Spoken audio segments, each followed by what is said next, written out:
बारिश का मौसम शुरू हो चुका था।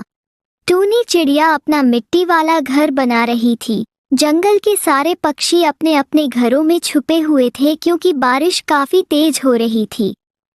चिड़िया के पड़ोसी कहते हैं, अरे ये भाई देखो ना, टूनी कितनी मेहनत कर रही है। बारिश में उसका घर हिल नहीं रहा है। हाँ भाई, मैं भी तो वही देख रहा हूँ। चिड़िया कितनी मेहनत कर रही है। ये दोनों टूनी की तारीफ कर रहे थे। टूनी तो एक मेहनती चिड़िया थी। मेहनत के बल पर वो अपना घर बना डालती है। धीरे धीरे शाम हो गया। अगले दिन जब सुबह हुआ तो बारिश खुल चुकी थी। टूनी चिड़िया अपने घर के बाहर आई। चलती हूँ जंगल में दाना चुगने। टूनी चिड़िया ये बात कहकर जंगल की तरफ निकल पड़ी। जंगल के सारे पक्षी अपना अच्छा खासा आधार बना चुके थे। उसी जंगल में एक और टुनटुनी नाम की चिड़िया अपना घास का घर बना रही थी। उसी रास्ते से टुनी दाना चुगने जा रही थी। देखी तो उसके पास गई। बहन, तुम क्या कर रही हो? चलो मेरे घर में रहना, मेरा घर मिट्टी का है, काफी अच्छा। अरे नहीं चिड़िया बहन, मैं तुम्हारे घर नहीं जाऊंगी। हम गरीबों को तो यही घर अच्छा है, तुम जाओ ये से। टूनी वहां से चली गई क्योंकि उसको काफी तेज भूख लगी थी। टुनटुनी घर को काफी मेहनत करके बना डाली। टूनी दाना चुन रही थी, तभी उसको एक नहर दिखाई दिया। चिड़िया नहर के पास गई और पानी पीने लगी।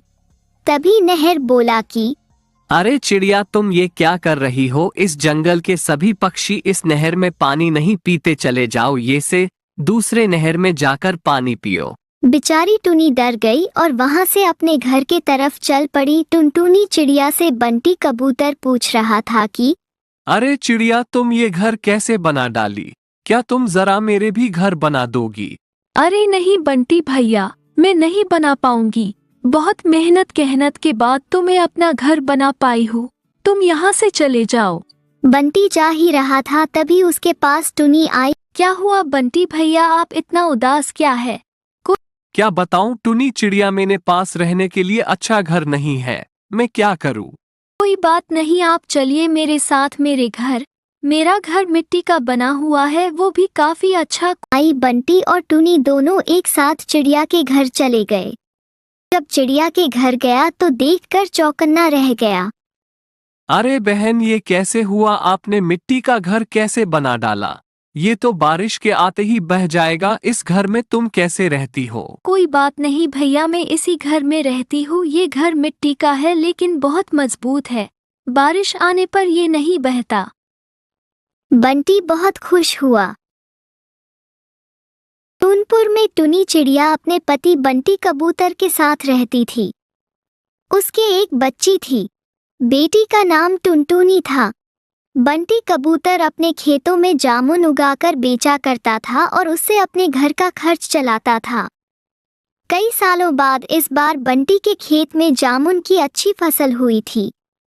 जामुन की अच्छी फसल देखकर टूनी चिड़िया अपने पति से कहती है, सुनिए जी, इस बार ऊपर वाले की कृपा से अच्छी फसल हुई है। इन्हें बेचकर जो पैसे मिलेंगे उनसे हम अपना पक्का घर बनाएंगे और अपनी बच्ची का भी अच्छे स्कूल में दाखिला करा देंगे। इस बार हमारे सारे सपने पूरे हो जाएंगे। हाँ, शायद भगवान को हमारी गरीबी देखकर हम पर दया आ गई। इस बार हमारे सिवा किसी के भी जामुन की फसल अच्छी नहीं हुई। मैं कल ही सारी फसल को ले जाकर शहर में बेच दूंगा। अगले दिन बंटी कबूतर जब जामुन की फसल बेचने शहर जाने लगता है, तब टुनटुनी उससे कहती है, पापा आप मेरे लिए शहर से क्या लाओगे? तू ही बता दे, जो तू कहेगी मैं वही लाऊंगा। पापा आप मेरे लिए शहर से सुंदर सी गुड़िया लेते आना। बंटी कबूतर खुशी खुशी अपने जामुन की फसल लेकर शहर की मंडी में बेचने के लिए चला जाता है। शहर की मंडी में कई पक्षी अपने अपने जामुन की फसल बेचने के लिए आए थे।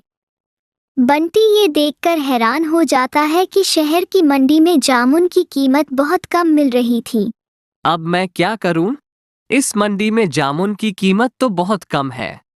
इतने कम पैसों में हमारा लागत भी नहीं निकलेगा। हाथ, पानी और हमारी मजदूरी का भी पैसा नहीं मिल रहा।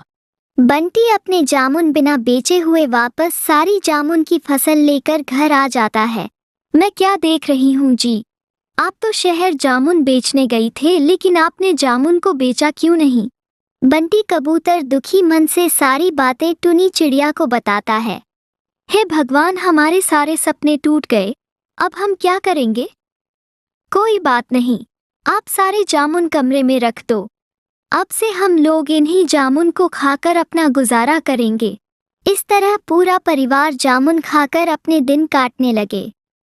एक दिन जब टुनी चिड़िया अपनी बेटी को जामुन खाने को देती है तो टुनटुनी कहती है, क्या माँ तुम हर दिन मुझे जामुन खाने को देती हो? मुझे आज इन जामुनों को नहीं खाना। मुझे तो तुम्हारे हाथ के बने हुए जामुन के पकोड़े खाने हैं।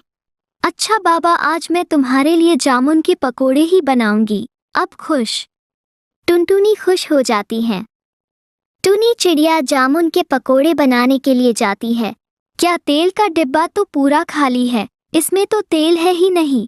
ऐसा करती हूँ, इसे तवे पर सेक देती हूँ। फिर टुनी जामुन को बारीक काटकर पकोड़े बनाती है।